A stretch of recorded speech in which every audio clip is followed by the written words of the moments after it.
Hello everyone, and welcome to a quick intro to chapter 2, probability theory.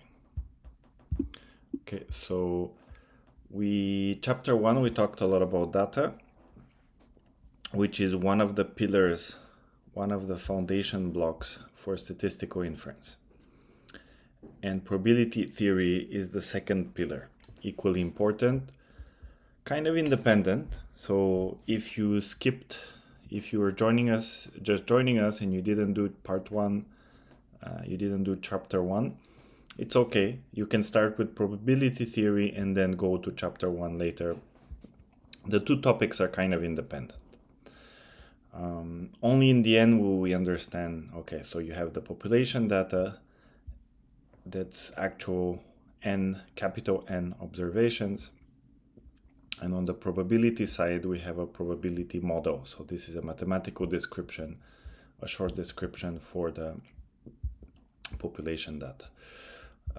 This is such a fundamental concept, it's on the cover of the book.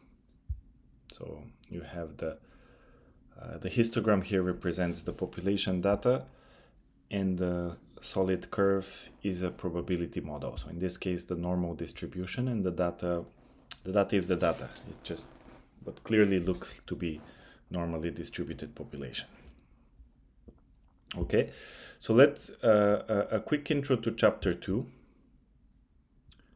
Probability theory. So this is a subject on its own. It can go very deep. We're taking a view of probability theory, specifically focusing on the tools we need for statistical inference. So this chapter was built after writing the stats book. I went back and pared down only to talk about essential concepts that you really need to know. So you have to trust me that this is not a general probability class, that we're not going to go off topic. We're talking about the specific things required. So the simplest examples of probability models that you might have heard about: coin tosses, die rolls. These are the toy examples that we start with, but very quickly we start to model other random variables like hard disk failures and other distributions. The key notation, this might be a little weird, but please bear with me. The calligraphic letter M is a generic name for a model, so some model. And specific examples of models are the discrete uniform, the continuous uniform, the normal distribution. So, using calligraphic to describe the model name. And when I use M, it's just some model. We don't specify which. So each of these probability distribution families, they have different parameters. And whenever I use theta, it's just like a generic model parameter of the distribution. So theta will be different for each of the distributions. Okay? So in the chapter 2 introduction, there are some examples out of the 10 probability models that you need to know. 6 of them are already here. And to give examples, so half the chapter is going to be about discrete distributions and the other half about continuous distributions. So really in one graph you see a big chunk of a good preview of what's coming in the rest of the chapter.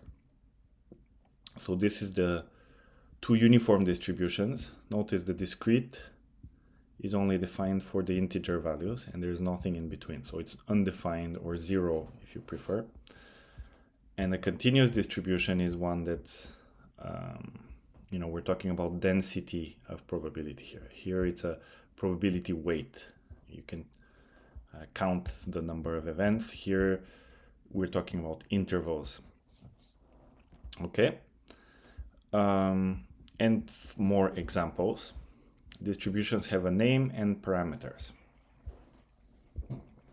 And another notation worth mentioning, the tilde sign, is a shorthand for is distributed according to. So this would be very long to write out each time, so mathematicians have a symbol for that. Okay. There's one example here, which is to introduce, like, why are we doing this? We have some data. These are kombucha volumes from 500 bottles. And this is the population, if you want to talk about it, is like, this is the reality. This is what we have. We have to, every bottle is a little bit different. We want them to be to have 1 liter of volume, 1 liter, but you see there's a bit of variability.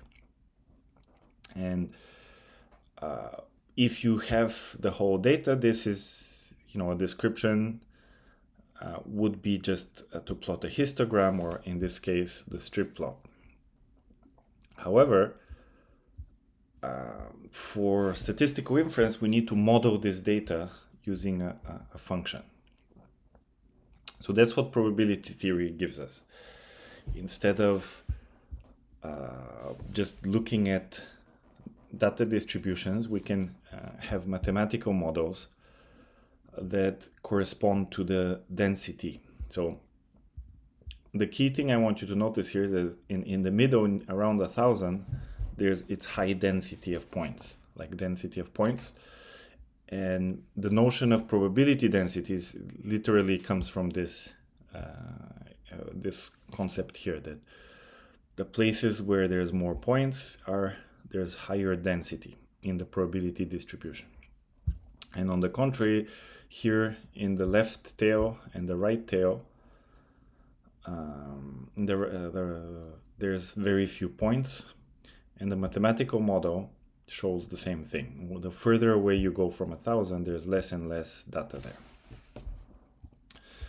So this is a terrible drawing. I'm gonna try to redo, but this thing here is in the realm of the forms. It's a theoretical construct, theoretical idea, a model for this thing. So the real world kombucha volumes, they don't obey any specific law, but like, you look at the data. Does this look like it comes from some law? But we create a model. So this is what modeling gives us. We can have a short description. We say it's a normal distribution with mean 1,000 and standard deviation 10. So we'll get later on, we'll see what the formula is exactly. But in this chapter, so chapter 2, to summarize, we start to build math models for populations. So with a very short description, just with 2 parameters, we can describe what the kombucha population looks like. Why do we do that? Because we can do all kinds of cool things with it. So probability calculations, you can say how many bottles are less than 980 milliliters. What is the probability that a new bottle produced will be really, really empty? So you can do that from the model. Other things you can do, visualizations. This is one of the biggest things. You can simulate any scenario you're interested in for future kombucha production.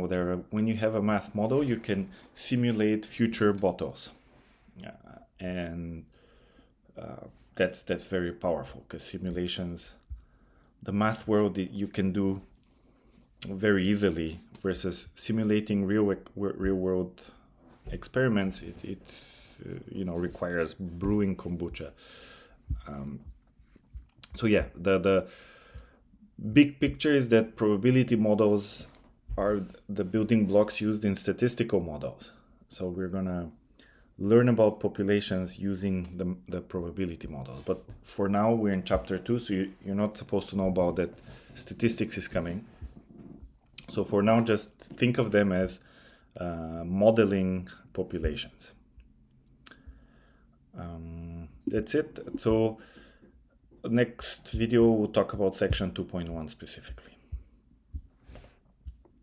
But the computational aspect is a big advantage for making sense of all of this probability stuff. So see you in 3 seconds.